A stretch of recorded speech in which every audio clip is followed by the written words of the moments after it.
Hello, everybody, and welcome to episode 2 of the Centre Circle podcast. Joining me today, we've got Drew Ayton and Sam Taylor on the bottom. As promised, after episode 1 and the huge success in our 34 views so far on YouTube, we've wheeled out the big guns now to try and drive those views up. So anyone who has tuned in so far, anyone who has subscribed, because I noticed my subscribers have also gone up, big thanks, big shout out. So yeah, let's crack straight on. First of all, I think it's only honourable that we start with probably the second biggest team in the Midlands in West Brom. So obviously behind the mighty Wolves. So we'll go straight in with West Brom. Couple of questions. Start you off with Sam. If you want to give yourself a little bit of an intro anyway to begin with, and then what we'll do is we'll have a little bit of a chat about the season so far. And then a couple of talking points here that I've got written down, a couple of questions for your opinions on. So yeah, if you want to let everyone know a little bit about yourself then, Sam. Sure. So Sam here, as they'll say, is West Brom fan now for quite some time. Not really the best place to be at the moment. I'm sure we'll go on to that. So 28, similar age to these guys, 28, 29. Living in the Birmingham area, and just an interest in football, really, boxing, horse racing, all sport in general, to be honest. Excellent. You're a big NFL fan as well, aren't you? And I was an old well, so still feeling the effects after Sunday night, or should I say Monday morning?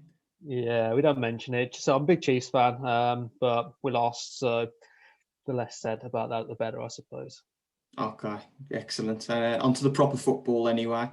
So, West Brom, you are where you are. You're 19th in the league, relegation looming. How do you feel your season's gone? If there is any positives, I'm sure you might mention one, but what positives, what negatives? Did you sack Bilic too early? Give us your thoughts. It's been a disaster, hasn't it, I think?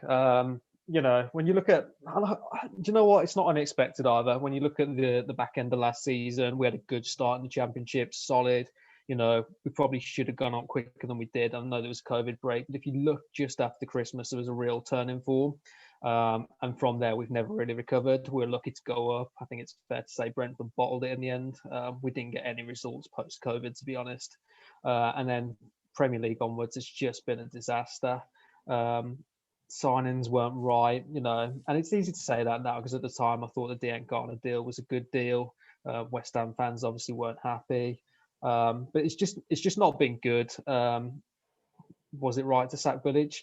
He probably would have done a better job than Sam has at the moment, to be fair.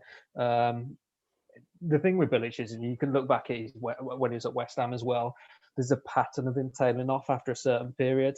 And it happened with us as well. From what you hear from inside the club, I think the players were unfit.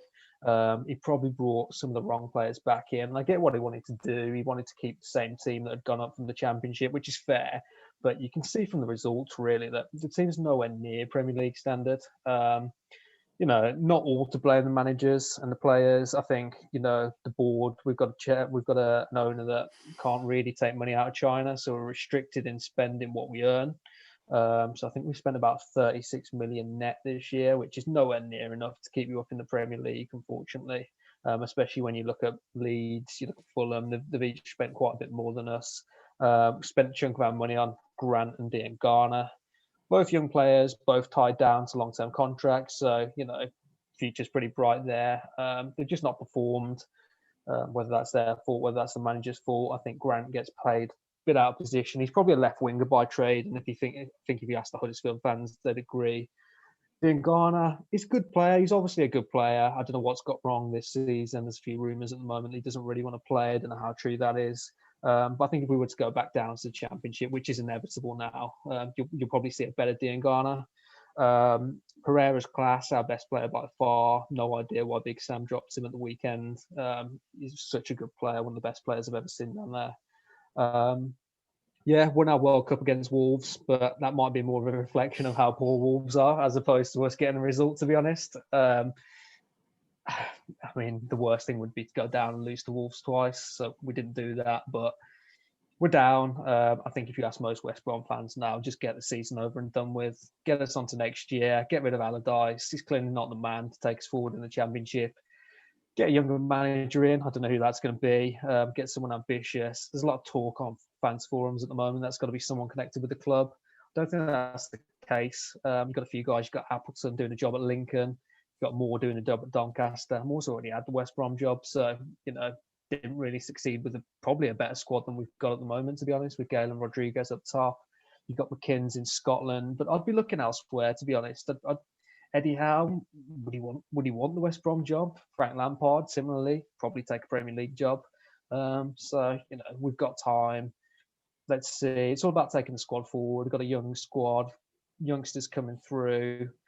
Let's see what happens. But this season's a write-off. Yeah, pretty much nailed all the points I've pretty much got written down here. One of them being, was Bilic sacked too early? Sometimes I think, he's been the guy to sort of get you to the position that you was in now. By hook or by crook, he got you out that league. You could say that Brentford bottled it, but, the facts speak for themselves. Bilic was the man over 46 games to get you out of that division. So what's to say that he couldn't have done it again? I know it's very rare to see a manager sort of see out a season at a relegated club, but why couldn't you have been that different? Why couldn't you have been stuck with Bilic and said, okay, we haven't got the squad to compete this time round, but what we want to do is we want to rebuild, we want to get back here. So Bilic is our man, we're going to stick with him. It probably was, if the belief wasn't in him to do that, why wasn't he sacked potentially during the summer before you even started this league altogether, bring in somebody else? Big Sam, to me, just from a neutral perspective, as neutral as I could possibly be, it seemed like a little bit of a panic. You brought in someone who's not going to be there for pennies either. He's probably on a higher wage than some of the players. Yeah. Probably most of the players, actually. I don't even see him seeing out the season, to be quite honest. I don't see him at all. I think he'll up sticks and I think you'll just be left to rot towards the rear of the league. He'll get sacked next 4 or 5 games. There's rumour he will get sacked. I see why the board did it. So look, chairman doesn't want the club. Chairman wants to get rid of the club. I think everyone knows that. Wants to try and make his money back. Look, he overpaid for the club. Our ex-chairman, Jeremy Peace, businessman, could have sold it to a number of people. Whether he sold it to the best person, probably not. Our owner overpaid for the club. Probably wanted to get Big Sam in to hold on to the value of the club, to sell it. Not going to happen. Looks like the wrong move now. It's just a bad situation for everyone to be in. We're stuck with an owner who doesn't want the club down in the Championship. It's just not good for anyone. Going back to your point about Bilic, could we have stuck with him? I think you've got to look further back than the Premier League campaign. You've got to look back at the back end of last season. I think warning signs that were there that, I agree with you, Bilic did a fantastic job. And it was make or break for us last season. I think we would have been in real trouble financially had we have not gone up this year. But if you look at some of the back end last season's results, we just went completely off the boil. And agree, he took us up and he should have been given his shot. He was given his shot. It's clear that we weren't going in the right direction. Sam's not done the job either. I don't know what the solution is really. Until we get some investment in the club, we're never going to make it in the Premier League, unfortunately. I think that's the way the Premier League is going to go going forward. It's a money-orientated business, and we just can't compete at that level. Yeah, I think I raised this point the other day with our first guest, which was Alex, and it was coming around this lucrative acquisition. And don't mean this in any disrespect whatsoever, but if you look at a Birmingham City or a West Bromwich Albion, they don't scream lucrative investment like an Aston Villa or a Wolves would, which I think could be your problem, really. Who's going to sort of want to be dipping their toe into the football world at the moment with no crowds on the horizons? How much millions at clubs losing on a home match day. Unfortunately, I don't see a light at the end of the tunnel. I don't see you staying up, and I do think that you'll end up finishing bottom. Yeah, I agree with that. I know we've bantered about this previously, but I accept Sheffield United are a better team than us because they beat us a couple of weeks ago. I think they're not hitting form, but I think the quality's been there more so than us, and I think they've been unlucky with results. They've lost games by a couple of goals. They did it last year. They won't stay up either. I think the bottom three, as it is now, will be the bottom three come the end of the season. I think the gap's too big now. I think there's some savvy teams in around the bottom. You've got to look at Dyche and Burnley. Newcastle, horrendous team. Hate them. I think everyone hates them. I think they think they're a big club, but not. But they're going to stay up, aren't they? They've got the quality to stay up. Brighton play the right football, don't necessarily get the right results. Wouldn't mind them going down, but they're not going to go down. They've got our old man in there, and Dan Ashworth, who's fantastic. So since Dan Ashworth's left the club, in terms of West Brom went to England, I think the club's gone downhill from there, to be fair. So they've got the right people in charge. I agree, we'll finish bottom, and it's how we rebound next year. If you look at Norwich, they accepted they were going down as well, kept Fark, didn't really buy any players in the Championship, didn't really sell any players. Okay, lost a few players to Newcastle. Lost Jamal Lewis, didn't they? I think I lost a few others. Kept pretty much the same nucleus of the squad that went up. And we've got to look to do that next year because, look at our resaleable assets. You've got Sam Johnston, who's probably going to leave. He's down to his last 1 year. He's one of those players that's benefited from no crowds. He took a lot of stick last year. He's good, don't get me wrong. He's done a great job and his shot percentage shows that. But he's replaceable, Sam Johnson is. If we can get some money for him, that's fine. Bigger loss to us would be Pereira, best player I've seen at Albion probably since Johnny Evans, to be fair. Sad if he goes, but inevitably other clubs are going to come in for him.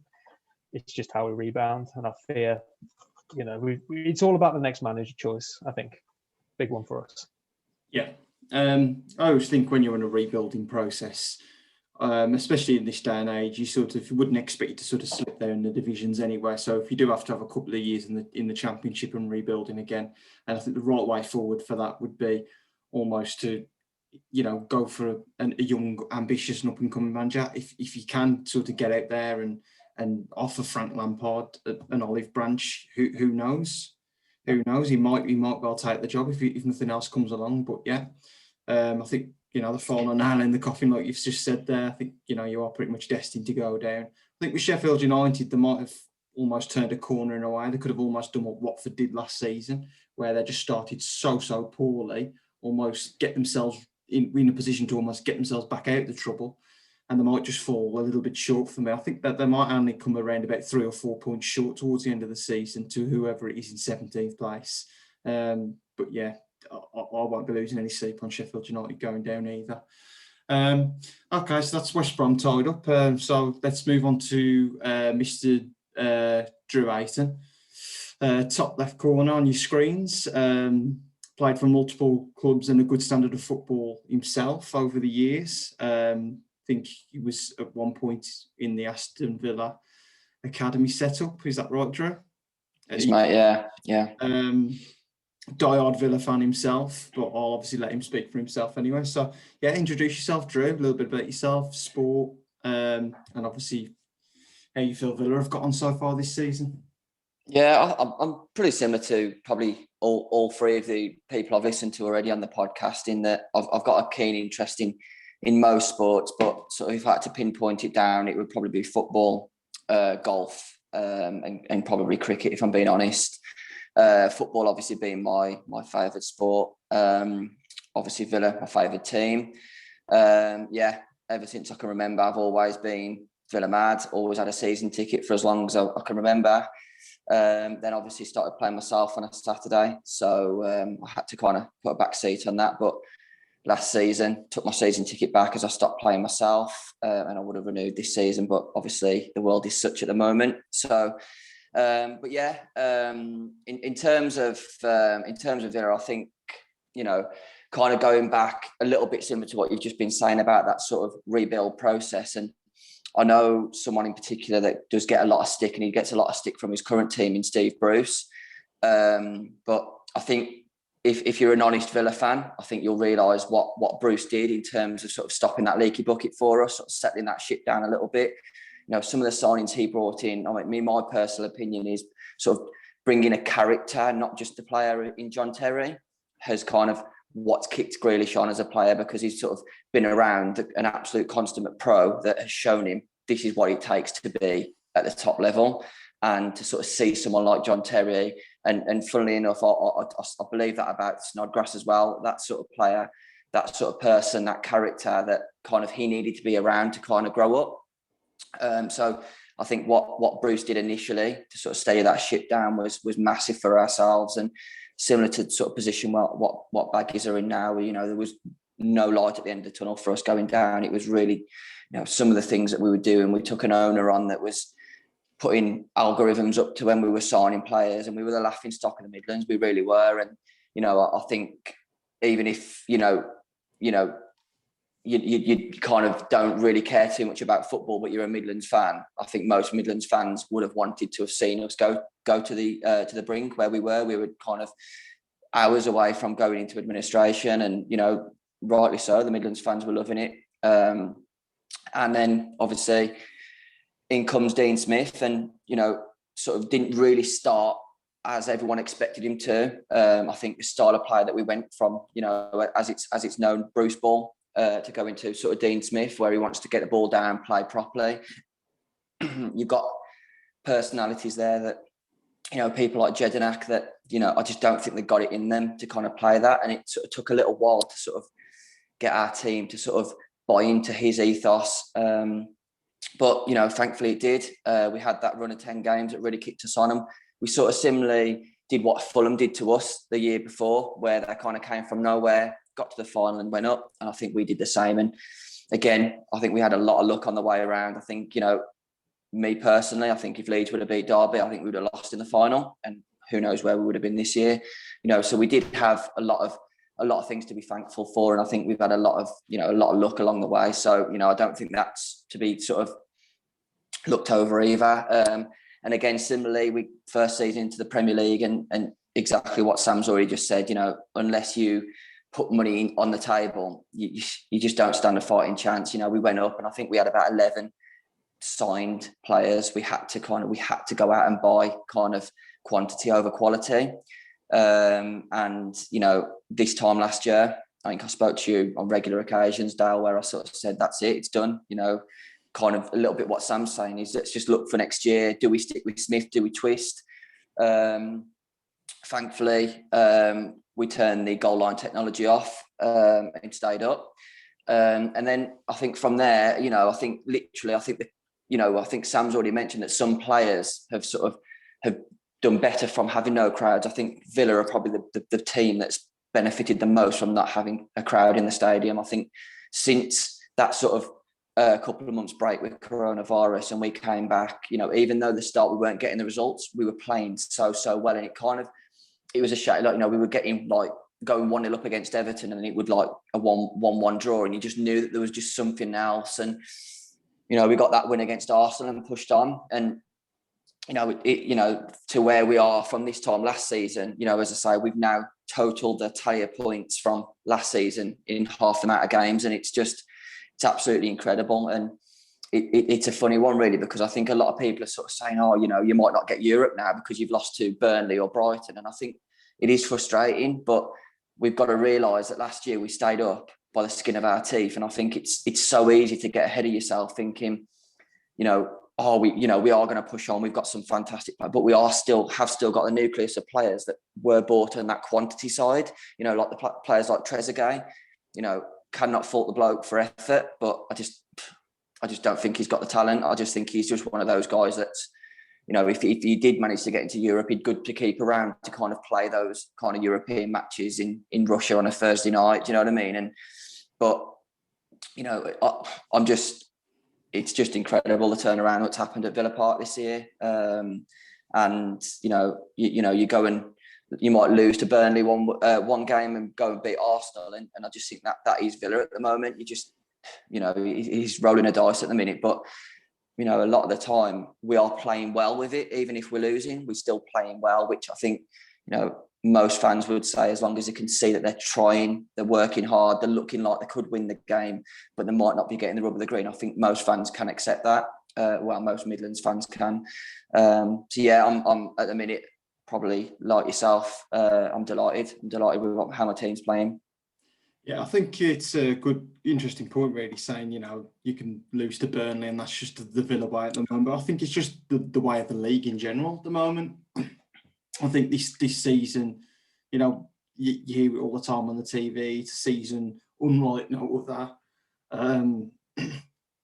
Full credit to the Villa lads, the way that they've turned themselves around over the past 12 months, post-COVID. I was always of the belief that you was banging it, looking at your fixtures, looking at your running, and it only ever takes one moment, one game to sort of kick it on and turn it around from there. I mean, I'm not taking anything away from the Villa lads and saying, you stayed up because of Hawkeye. You still had to go and get results in 5 or 6 games after that. So it doesn't just come down to 1-0 against Sheffield United. At the end of the day, the other 37 games, you amassed you amassed enough points. And I just think,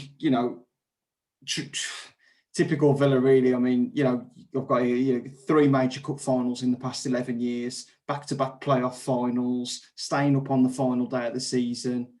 It's just a constant roller coaster of emotions, really. And, for as much as we've had roller coaster of emotions, down to League One, coming back up winning the Championship, a couple of 7th-place finishes, an FA Cup semi-final, European quarter-final last season. On the years before that were very dark years, and yeah, I think we will all be of the agreement that rather than just be sitting dying in a division, I wouldn't have it any other way. I love the ups and downs. It's what football's all about. Just sitting and just surviving, and potentially you might get one good cup run in 5 or 6 years, like a West Ham or an Everton. That does nothing for me. That does nothing. No, I think experience all the emotion. I think it's right. I mean, obviously we've had plenty of chats off sort of the podcast about kind of in terms of exactly that, where we don't want to just sort of see our teams hitting 10th every year. I mean, where's the progression?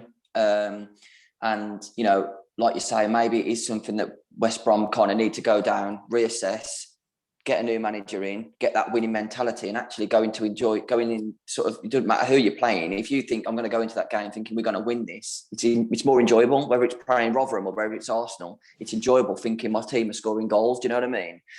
And again, sort of kind of going back to the roller coaster of emotions, I think some Villa fans probably celebrated Watford sacking their manager as much as some of the goals we scored last season, because I think that was a pivotal moment in that season as well. Don't get me wrong in terms of the goal line technology yet, granted, but I think with all this VAR and technology, it is swings and roundabouts. We had some absolute stinkers last year, but that one obviously benefited us. And you kind of look at that Watford decision to sack their manager with what 3 or 4 games remaining, and for me, that was kind of when I thought, I think we're going to start, and I think Watford are going to have enough. He was actually kind of going into the final day thinking I'm more worried about Bournemouth. And I think that was purely down to that decision of sacking that manager. And I think most Villa fans would kind of would sort of think that as well, to be honest. Yeah. So question to you would be, where do you think you'll finish this season? I think where we are now, just sort of kind of just above midway. I think, you look back at some of our losses this season. In fact, most of them, you take away probably West Ham recently and Leeds. I'd say they're the only 2 games that we got beat properly. You look back at Burnley, you're up at 1-0 at half time and it could have been 4 or 5. Brighton battered them. West Ham at our place, we battered them, and at their place, battered them and lost. And I look back at all of those results and I think that could be the difference towards the end of the season. Like you say, I know we're getting freak results where we're beating Liverpool 7-2, and it is just the way of the league at the minute. But there is still that element of the Villa way of I prefer playing the top 6 at the minute, because, that's where our best performances have been. As much as we've lost to City and Man U, they were fantastic performances. Liverpool, fantastic. Chelsea, brilliant performance. And you just can't seem to get up for Burnley and Brighton. And it's just like I say, it's that has been Villa since I can ever remember. So do you not think that when the European football starts up again, obviously starting next week, do you not think that as the season goes on, you could potentially make up ground on some of these teams above you. I mean, Spurs are already on the slide drastically. Chelsea potentially may have turned a corner, but you've still got Man United. Obviously, I wouldn't be saying that you'd be aiming that high in the division, but I've never been too convinced by Leicester anyway. Liverpool, they seem to be a little bit all over the place. You not see a scenario where you might potentially go on a bit of a run and pick one of these sides and maybe nestle in the top six? I looked at our next 6 fixtures, and I honestly think all 6 are winnable. But then, like you've said earlier, you could have any 6 teams at the minute, and they could all be winnable. It's just, Man City are just clear. But like you say, I mean, at the minute, would you look at your fixture with Liverpool in it and go, "Oh, Liverpool coming up"? You wouldn't, because you'd never going to Anfield's never been such an exciting thing, has it? Absolutely, and anything can happen. I mean, like you say, sort of obviously we've got Brighton on Saturday.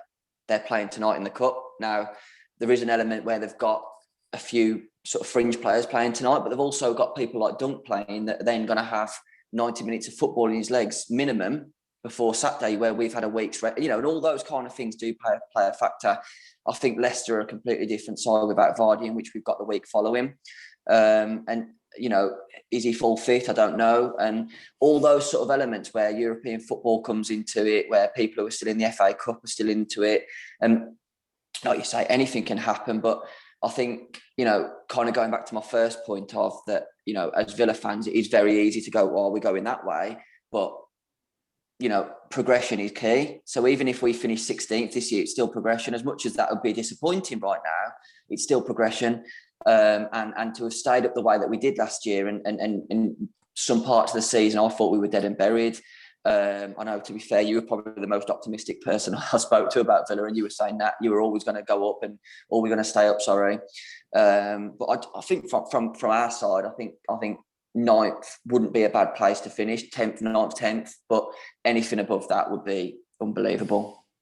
Absolutely. Well, I'd snap your hand off for a top half finish this season.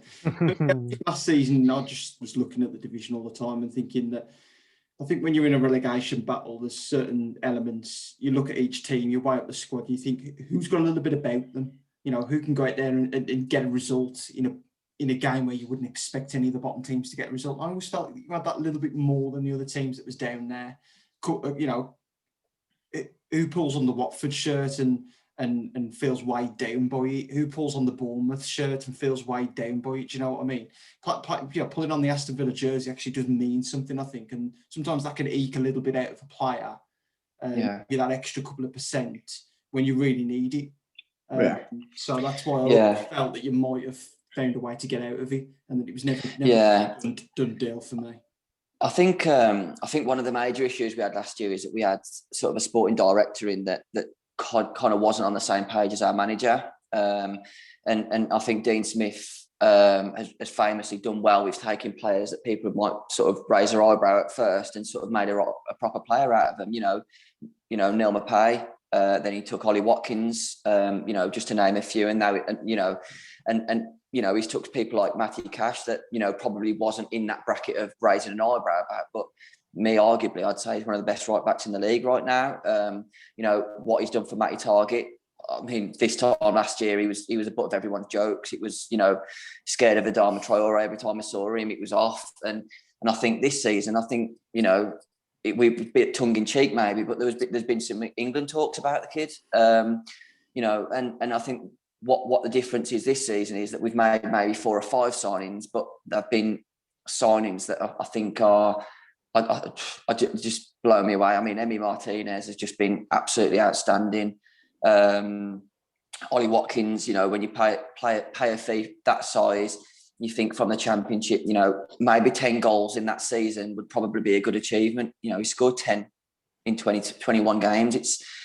It's incredible, and that's just because they've all now bought into Dean Smith.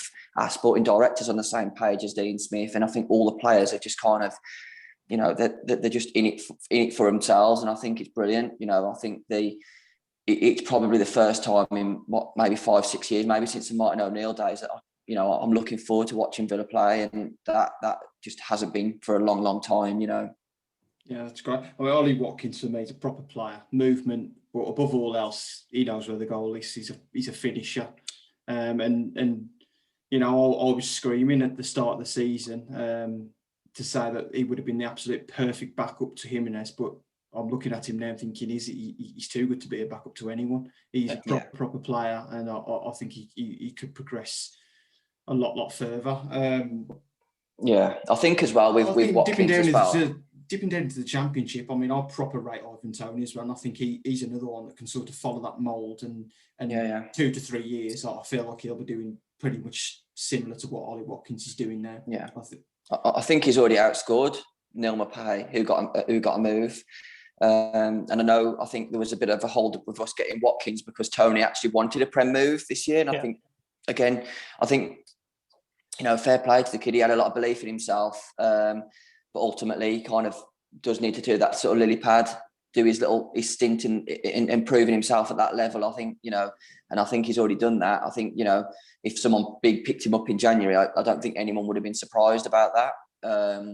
But again, I think it. You look at the players that we've signed, kind of going back to that this season, and it's not just, we haven't just signed kind of names on the back of a shirt that have kind of played at Valencia or Atletico Madrid in sort of seasons gone.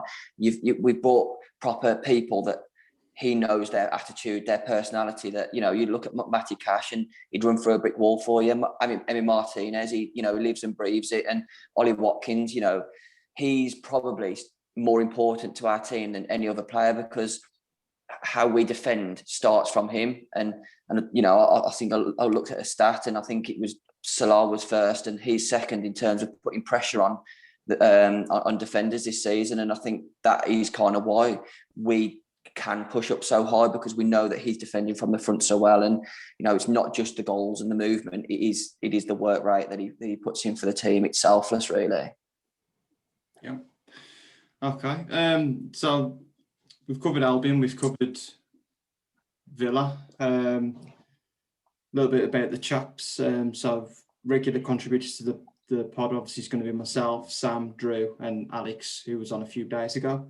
So moving on, a couple of headline news today that's sort of come out, and it's within the Champions League, and that's games being moved to neutral venues due to travel restrictions. And I had a little bit of thought on this one, and I don't know what you two gents think about it, but I think that the way that the Champions League concluded last season, I thought was pretty exciting, pretty, it felt like, we missed out on the Euros, and I'm not really too sure how the scheduling would sort of go, but I kind of had the feeling that what they should have done is they should have scrapped all two-legged affairs again this year anyway. And I think that the way that it was done over one game, knockouts last year, neutral venues, I think that they should realistically have thought about going down that route again this year, because you've already got Leipzig and is it Atletico Madrid, the other team, who are playing in Bucharest and Budapest respectively. And it's a little bit of an unfair advantage in a sense to teams like Chelsea, who are obviously playing Atletico. They haven't got to go away now. I know it's not the same without the fans anyway, but Atletico have got an impeccable home record. Liverpool going away to Leipzig again, another one. They've never been the best away in Europe anyway over the past few years, despite winning it, despite making a final. I think they've lost around about 4 or 5 games on the road actually within the last 3 years in the Champions League. I mean, they've lost at Barcelona, Roma, a couple of group games against Napoli, I think. So again, I think for me, I would have looked at the Champions League, looked at the travel restrictions the way it was, and I think that they should have put all two-legged affairs down to one leg at neutral venues. I think it would have been difficult to sort of do it the way they did at the end of last season, because obviously we have got the Euros at the moment still scheduled in. So I don't think that we could have done it almost as an end-of-season tournament again, but it could have been slotted into the midweek fixtures that we've already got there lined up anyway. Obviously, we've got this week and next week. And I just think it would have been the most sensible and fairest solution. So I don't know what you two gents think about that. Yeah, Sam? I agree, man. I think it's I think it's the right thing to do. I think it was really exciting. I think everyone really enjoyed it last season. I don't know whether that was a culmination of football coming back, or it's just down to that neutral event. But I think, yeah, definitely. Why wouldn't you do it given the current climate? Make it one leg. It's almost like a cup final every game, and you've not got that. You've not got teams playing for away goals. You've not got teams setting up defensively to get an advantage first leg. It's everyone. You've got to win that game. I think everyone would be behind that. No one can scream bias then either. If you put it in a neutral venue, no one should have an issue with it really. Why play two games in what's already like a heavily fixtured season anyway? Especially as you said, Dale, with the Euros coming, you've got to keep players fresh a little bit. And for the Euros, we've already delayed it a year. So yeah, I'm with you. Bang on. Should be one leg, neutral venue, may the best team win. I think after this round, as it gets to the quarterfinals, before that draw, they might actually have to reassess this and think if teams that deep into the competition, it almost detracts from the integrity of the tournament for me. If there's one leg being played in a semi-final at a neutral ground and the other team's getting home advantage, I think they're really going to have to assess this one after this round of 16. And I do think that it'll end up coming to that anyway. And I think that all games will just be one leg neutral venue. What do you think, Drew? Yeah, I got to say, I think, any game that's got penalties connected to it, always adds that little bit of edge to me, to be honest with you. I think, exactly what Sam's just said. I think, if you go into a cup final, not many teams set up defensively because it's, you're going life and death to win that game. And I think just having that element and that format makes every game exciting. If you put it at a neutral ground, you can't have people like Jose and Klopp at the minute who's making a lot of excuses, sort of coming out and kind of using those sort of elements. And, personally, I think that is the fairest way to do it anyway. Like you say, some people are being able to play at home and some aren't. I mean, it was, for me personally, I think going back to sort of the Premier League this season where some teams were allowing fans back in and some weren't. Well, for me, I do feel like that's an unfair advantage. How can Everton and Liverpool go and have 2,000 odd fans in that? Granted, they're not making the same noise as what the Cop End would make originally, but it's still, you got fans there. You can still celebrate. You can still kind of relate to them. You still, if you're attacking, you still feel the crowd urging you on. That to me is an advantage. And I think that could kind of correlate into this sort of format as well. If you, like you say, if they don't reassess it and kind of go back into that sort of neutral ground, penalties, life and death, get a game won. That's, everyone wants to see goals in games. You know what I mean? So I agree.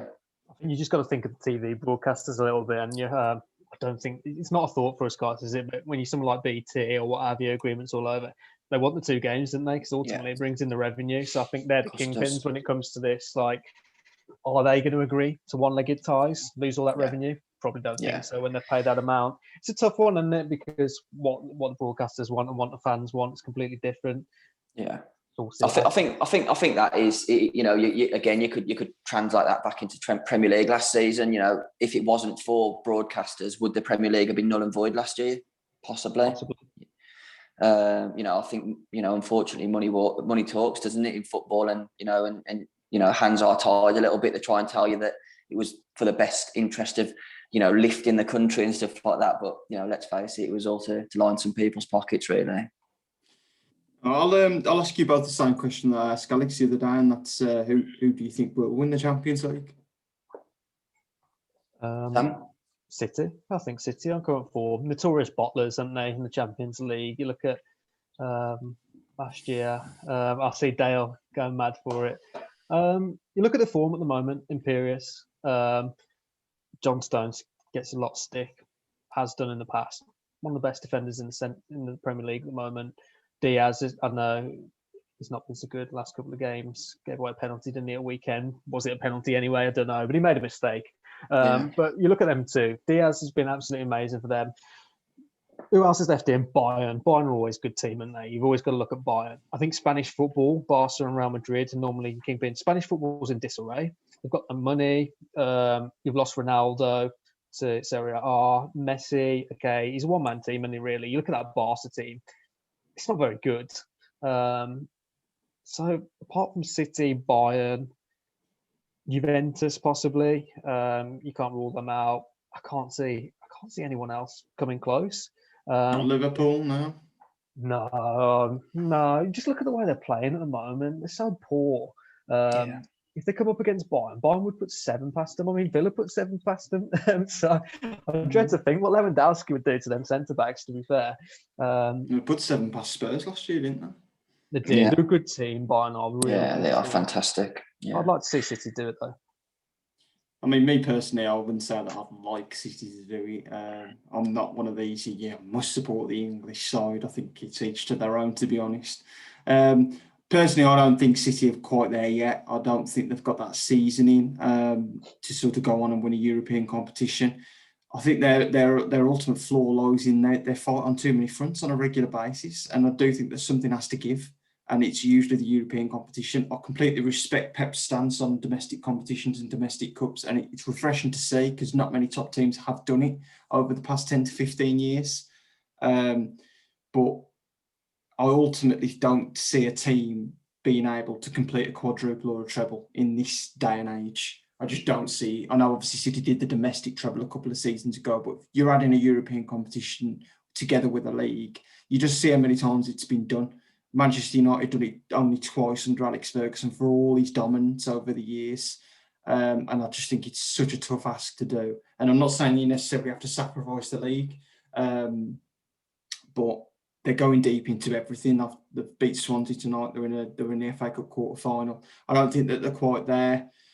Look at some of the teams they've lost to. They've lost to Liverpool, obviously, over 2 legs when Liverpool only come 4th in the league, I think, that season. They lost to Monaco over 2 legs. They've lost to Lyon last season and was well beaten by Lyon as well. It was no fluke. They was really well beaten. Criminal though, wasn't it? They shouldn't have lost that game. I mean, I know Sterling missed a massive opportunity, at 1-1. But for me, after that, Lyon battered them and it could have ended up way more than the 3 that it actually was. I don't think City are quite there yet. And I think that at the moment, Bayern, for me, stick out head and shoulders above anyone in European football. What do you think, Drew? Yeah, I think obviously the natural sort of choice from England is obviously City. But like you say, I think, they're an injury away from Jesus, from having no fit strikers. And I know they've got that young lad, Delap, who's kind of not far off the sort of first team. But can you throw him in the likes of PSG, Leon Moss? You just can't. And for me personally, I would actually quite like to see someone do the quadruple. And I think for me personally, I think City then need to go out and sign a Lukaku or a Haaland next year. And that's when they become very serious because, I looked at the sort of top goal scorers this season. And I think their top goal scorer is Gundogan with 9. Who's a central midfielder. None of their strikers are really performing. Sterling hit and miss this season. Would I fear playing him at the minute?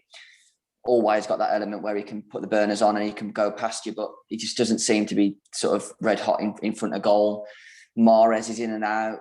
Foden's obviously, an up and coming talent, and I think when you've got your 2 top goal scorers are being Foden and Gundogan, it's obviously it's good for them, but you do need that catalyst striker. And I think, Jesus, is he at the level where he can do that for them? I probably don't think he is. But I think as much as Diaz has been a fantastic signing for them this year, and I think he has now made them title challenges, or if not already premature winners of the league, I think they do need to go out and sign that sort of showstopper striker for me. And it needs to be someone like a Lukaku, Haaland, that's just going to kind of come in, be able to sort of, put the ball in the back of the net for them and sort of take some pressure off the centre mids and some of the, the wide forwards. Because, Aguero has been an unbelievable player in the league, but there's a lot of injuries now. Every year he seems to be missing longer and longer in the league. And I know he sort of keeps saying, I'm not leaving until we've won the Champions League, but I think he might need to sort of accept that he's going to be second fiddle to do that behind a Lukaku or a Haaland. And yeah, that's what I think that they need to do that. But for me, to answer your question, Bayern Munich, head and shoulders above every team in Europe at the moment. I think just having a little look at the book is that you've got Bayern Munich in there 11-4 favourites. You've got Man City in there, 7-2 second favourites. Next best, then you've got Liverpool at 8, PSG 12. So that pretty much tells you where every team's at, really. No one's really looking to take on the top two in the market all too much. No. I mean, you never know with these competitions, because obviously Man City could end up drawing Bayern in the quarterfinals, and there you have, almost your dream final in a sense scuppered. So in that sense, really, I mean, looking a little bit further down the draw and a little bit more outsiders, because I do think it's quite wide open. I actually think I'm going to put this one up as outside down Nichols' shout. I actually think that Sevilla at 50-1 is pretty decent value. They're a good, solid setup team. They've got good European pedigree. Obviously, it's never transferred to the Champions League before, but I think in a season like this where it's quite wide open, and the fact that they've got a beatable Dortmund side over 2 legs, which I think they'll come through and get into a quarterfinal. If the draw falls right for them, I think that a 50-1 shot. They beat a good Inter Milan team in that Europa League last season that many people would have even fancied for a good run in the Champions League had they got out of their group that year. And there was a tough group that year. I think Dortmund were one of the sides that was in there with them. Real Madrid may have been the other. I'm not. Yeah, I think it was. I think it was, wasn't it? So that they were quite unlucky in the group stage there. So that'd be one tip from me. I think that at the price given there, I think Sevilla at 50-1. There's worse 50-1 shots out there anyway. But for me anyway, I would say that Bayern Munich, they're certainly the team to beat. So I'd be looking at them for the Champions League. So yeah, two up for Bayern Munich, 1 up for Manchester City. Quick touch on Euro 2021 then, gents. If we do get it this summer, as we fully expect we will, potentially with reduced crowds in certain cities, it may even be reduced rather to a few less cities. Maybe other cities may be introduced, because I know that the Netherlands, for example, I think Amsterdam are hosting a few games. Well, they're not even looking at professional sport till September at the moment, are they? Cases sort of spiking all over Europe.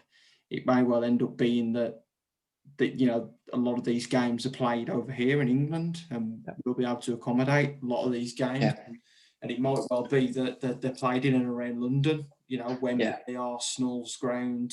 We'll just have to see how it sort of shapes. But I just don't see logistically how, in a pandemic, you could be sending people from nation to nation, game to game, 24 teams, 24 countries, and how many training staff's going to be coming with them. Yeah. So really, I can sort of see a solution where it might actually be brought to one host city, and we might be a leading candidate for that. Nonetheless, anyway, let's talk about the on-pitch stuff, and that would be, who do you see winning? My prediction the other day was that I feel like England could potentially do well if the draw sort of opens up for them again, like it did at the World Cup. I feel as though that France and Belgium are still the 2 teams to beat. France have got World Cup pedigree. Belgium have arguably got the best 11. That you'll do well to beat both those sides. So for me, I think if I was to sort of stick my money anywhere at the moment, it would be France.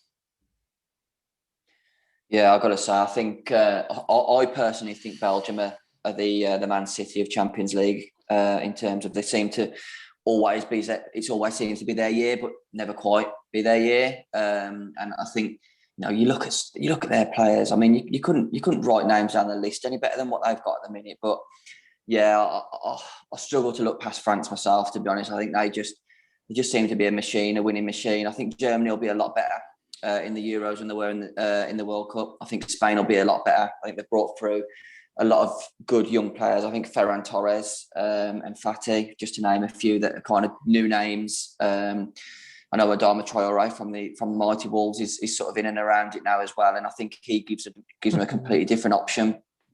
But for me, if I was going to be putting a tenner on it right now, I'd be going France.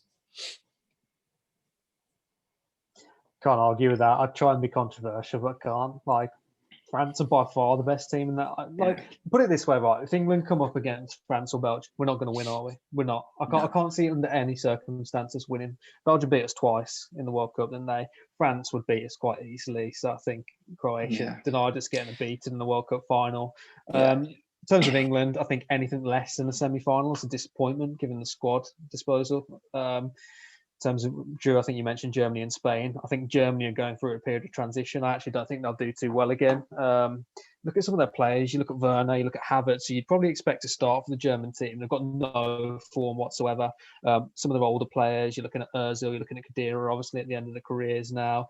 Kind of a new period for German football, and you'd back them to almost reinvent the wheel again as they did those years ago and produce some new talent. But I don't think that's the time. Spain, bringing through some decent youngsters, but it's not the Iniestas, it's not the Xavis, is it, of 10 years ago. So I think we're probably the third best team, to be honest. But there's a big gap between France, then to Belgium. I think you bang on with Belgium. Depends whether De Bruyne's fit, doesn't it? I think he probably will be fit for it. And then you probably got us. And like I say, I think we'd be very disappointed not to make the semis. You think we've got to come through that group pretty easily. Always a tough game. I think we've got Scotland, haven't we, in the group now? Tough game. I think it's probably the toughest game in the group, given the rivalry. Not on paper, but given the rivalry between the two countries, what Lee Griffiths did to us previously. It's a difficult one. I think the other two games, I think we'll probably win. But France will win it. They've got players that they've won the World Cup. They've got so many players in each position as well. So if you get somebody injured, I don't think it really makes a difference to that French team. It's crazy the talent they've got at their disposal. Only thing striker with France, isn't it? But they don't rely on Giroud to score goals to stick him up there. I don't think he scored. No. Yeah, Mbappe. I think Giroud didn't score a goal in the World Cup, did he? Griezmann as well. Griezmann, getting not been so good lately, has he? No, he's not. I think I think he's one of them players that he's very good for national and probably less good for domestic. To be honest, I think he seems to be playing his best football. Yeah, Podolski. Exactly that. Made the wrong move, didn't he? Yeah, I mean, for me personally, I think going on to what you say about, you look at sort of, if you sort of write down your squads, you'd probably put England in the top three. But, I'd struggle to sort of remember a time where England have had such sort of an array of attacking flair at their disposal. But unfortunately, you've got a manager that plays two central defensive midfielders against San Marino. So, you're going to play Declan Rice and Henderson, which fantastic players, don't get me wrong, but it just doesn't need to be done against San Marino. And you've got so many good players that you could play, but it's a defensive coach, and I think that will be ultimately our downfall. You go back to the World Cup, we had a very good squad then, and any time we played anyone of any substance, we lost. Simple as that. We had a fantastic run, and it was an unbelievable summer to look back on. But if you're honest with yourself, anytime we played someone decent, we lost. Simple as that. And I don't actually think Croatia were that good, and we still lost to them. So, I actually think that the 12-month delay actually works in our favour a little bit. Yeah, agreed. And that's due to two players, really, and that is Jack Grealish and Phil Foden. The way that they've both progressed over the past 6 to 12 months has just been absolutely refreshing. It's been exciting. And for me, there's a big responsibility on Gareth Southgate to get this right. He's got two genuine potential world-class talents on his hands here, and he's got to find a way to get them both firing in this team. It'd be an absolute travesty if he could not find a way to fit both those into any system. Because when you've got two players that good, that can win a game at the drop of a hat, and they've got so many fantastic assets, but one of the biggest assets of all for me is ball carrying. And they can take you 40, 50 yards up a pitch at any given moment. And for me, Jack Grealish is probably the best player in the league for doing that.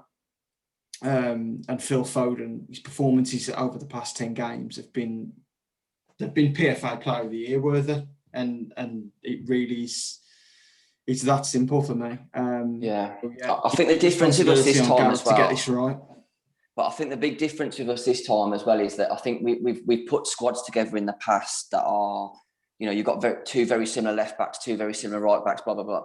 I think this time around we've got a variety of a lot of good things. So you've got I think, as a Villa fan, and I'll always sing his praises, but I think Jack Grealish is something different that England haven't had for years. And, and I know he gets that comparison of Gascoigne, but he's that player that can actually pick the ball up and break the lines himself. It doesn't have to be a clever run. He can take it around people with ease. And England have just missed that for so long. And, you've got a lot of different strikers in Tammy Abraham, 6'5". You've got Harry Kane, who's just, he is what he is. He's a fantastic goal scorer.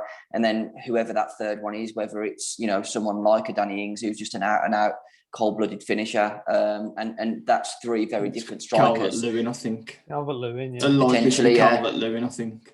Yeah, well, again, that's up for debate of how seasons finish, I guess, again, Ings hasn't got the best injury record. He could completely rule himself out anyway. But however you look at it, it's nice to actually go at this point of the season, the squad doesn't pick itself. Whereas I think most tournaments you'd go up bar 2 or 3, 4 players. You could have picked the squad yourself. And I think this time around, you've got that many sort of number 10s, if you like, in Foden, Grealish, Maddison, Mason Mount, that, 3 of them are going to go. Who's staying at home? I think it all depends on. It's exciting to be an England fan. It really is. I think Maddison will be the one to miss out, if any, out of those. Again, injuries. So again, it's injuries, isn't it? Good player though. Shocker. He's a good player, but I just don't think he's quite at the level of the other 3. No, he's not. I think what he lacks is work rate. I don't think he works as hard as the other 3. And I think that's kind of something that's majorly important. If you're going to be that sort of, if you're going to play 2 in that number 10 position, you've got to be able to work hard. And I just think Maddison, if you're not playing, you see when Leicester aren't playing well, it becomes a luxury player and he just goes missing for such large periods of a game. Just looked at the odds, interested while you're looking Sky Bet. We've got England 9-2 favourites, which I think is ludicrous anyway. And you've got Belgium, France. The one that catches my eye a little bit is Portugal, actually. I think they've got a young up-and-coming team at 12-1. I don't think it's a bad shout. No. Ronaldo's still going to be playing Euros. They won the Nations League as well, didn't they, I think? Yeah, and I think they've got a good team, haven't they? Yeah, well, I'll speak for myself. I mean, I'm telling you now, within the next 6 months, Pedro Neto, he's going to be on the tip of everybody's tongue, if he's not already. He's, for me, absolutely outstanding talent, 20 years of age. We really have got a fight on our hands to keep hold of this player long term. Yeah, so I think if I'm City, I'm getting rid of Mahrez and bringing Neto in, personally. Just go back to Portugal. You look at some of their players: Bruno Fernandes, João Felix, Ruben Diaz. It's crazy. Bernardo Silva, they're a challenge. Terrific player. He really doesn't get the credit he deserves. No. So I think I'd be all over. Is Podence Portuguese? Yeah. Yeah. Podence Portuguese. I don't think he'd be anywhere near the squad. I don't think. I don't know. He might get the squad, but I don't think he'd start. Patricio's still number 1, is he? I think so, yeah. Yeah.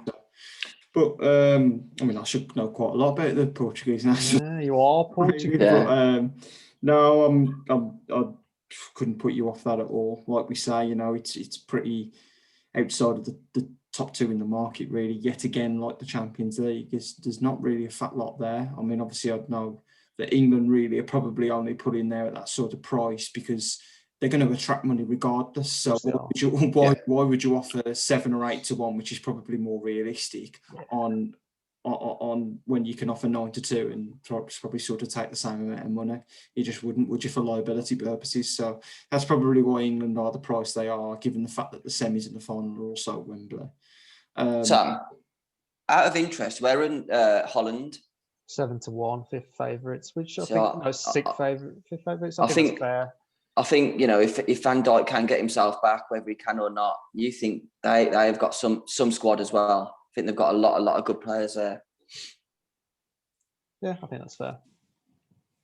Well, we have Matthias Deli, fantastic centre-back.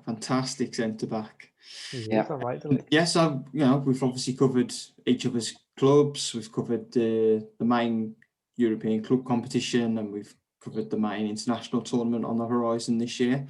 So just a little bit of an introduction to you all. These are the 4 main members that are going to be joining the pod on a regular basis. I hope we've not taken up too much of your time and you do enjoy the 1 hour special Not everyone's going to be this long. We will be back with the weekend with a bit of a recap over the Premier League and the Birmingham City results and fixtures coming up for the week ahead. So is that why Alex didn't get into this group? Is it Premier League exclusivity? Absolutely, yeah. So in a couple of months' time, we'll be able to pair Sam and Alex up quite nicely. Yeah, can't wait. Well, we might have to make a League One. Yeah, League One. They're going down now. We'll just call it the EFL group. Any Walsall fans out there? No. Right. Thanks for watching and cheers. Appreciate it all. Thank you. Subscribe if you like it. See you later.